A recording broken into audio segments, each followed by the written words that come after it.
Hi guys, this is James with Scroll the Script, and Scroll the Script is simply a ministry helping people live life more skillfully with the principles of the Bible. And in this brief video, I want to begin the background and summary of the book of Proverbs and consider chapter 1 as the purpose of the book of Proverbs. In the last video, we established some information concerning the book, but in this discussion, we're going to actually dive into chapter 1. But first, let us give some background and summary. The reason that we study the book of Proverbs because these are short or pithy statements that come from God. And they are very powerful messages encapsulated in a small package, but yet they are very impactful for us. Now, concerning the authorship of the book of Proverbs, well, we can find this in the very first verse of chapter 1. In chapter 1, we see that King Solomon is the main author and contributor to the Proverbs. More specifically, Solomon spoke over 3,000 proverbs in 1 Kings chapter 4, and this distinguishes as Solomon as author once again. But notice that in Proverbs chapter 29 we have Agur, which he also contributed to the scriptures. In Proverbs chapter 30 we have the words of King Lemuel, which his mother taught him, or the oracle of his mother, in Proverbs chapter 30. We also can establish that the men of Hezekiah, king of Judah, copied these writings as well. So we have King Solomon, Agur, and King Lemuel as contributors for the authorship. Now, concerning the setting, we once again establish this in Proverbs chapter 1 and verse number 8, where the father is giving instruction to his son, and so he is imparting wisdom, and this can be considered the setting. Now, concerning the date, if we were to trace back to the time of Abraham was around approximately 2000 BC, and Moses comes on the scene about 1500 BC when he begins to lead the children of Israel. And then we have King David about 1000 BC, and this is before he has King Solomon, his son. And so now King Solomon comes into the picture, and we place this date about 950 BC. And keep in mind that all these dates are approximate. Now, the division of the book of Proverbs is outlined as follows. We have the prologue, or that is to say, the introduction writings in Proverbs chapter 1.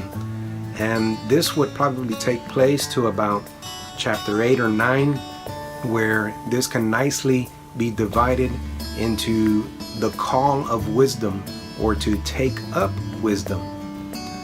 And also in Proverbs chapter 22, we have the wise sayings, and also in Proverbs chapter 24, the wise sayings. And again, we can also associate this as authorship from the wise. So this is the preliminary information.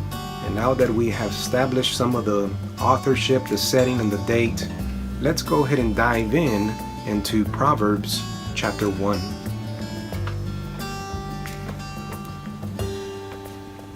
In the book of Proverbs chapter 1, verses 1 through 7, the Bible says this: The Proverbs of Solomon, the son of David, king of Israel, to know wisdom and instruction, to discern the words of understanding, to receive instruction in wise dealing, in righteousness and justice and equity, to give prudence to the simple, to the young man knowledge and discretion, that the wise man may hear and increase in learning, and that the man of understanding may attain unto sound counsels, to understand a proverb and a figure, the words of the wise and their dark sayings.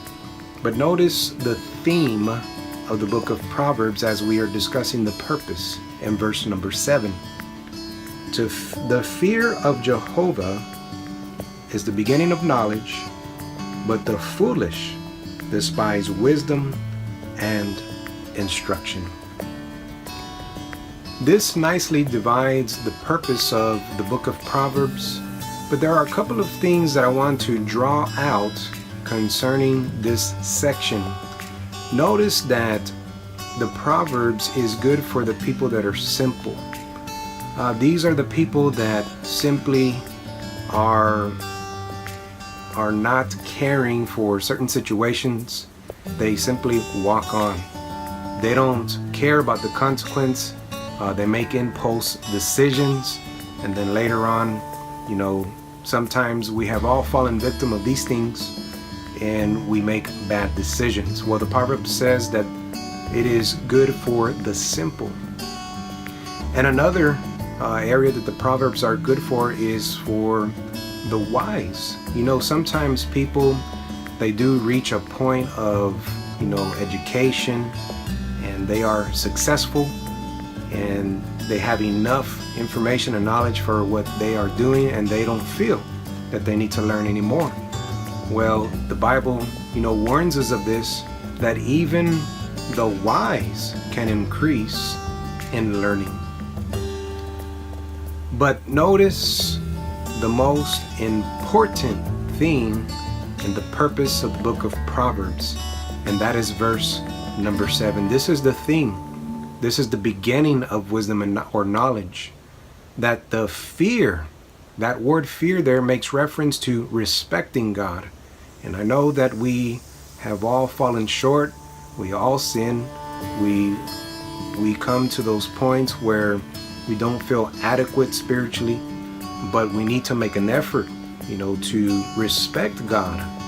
And once God tells us this, that we are to respect Him, and once we practice this, the Bible says that we increase in knowledge. And this is the beginning. But notice the contrast that fools, they despise wisdom. It's one thing to maybe not take a course of action, and because we have personal choice, we have free moral agency, but it's another thing to hate knowledge. And God warns us here that fools despise wisdom and instruction. We all make mistakes, we all fall, but never hate wisdom. And so this is the theme of the book of Proverbs. But if we were to further break down the word wisdom, the word wisdom comes from the Greek word Sophia. And this is more specifically having both knowledge and understanding, and then applying or practicing that. And so a seasoned person would apply wisdom. And if we were to give a working definition of the word wisdom, it simply means taking the best course of action in any given situation in applying wisdom.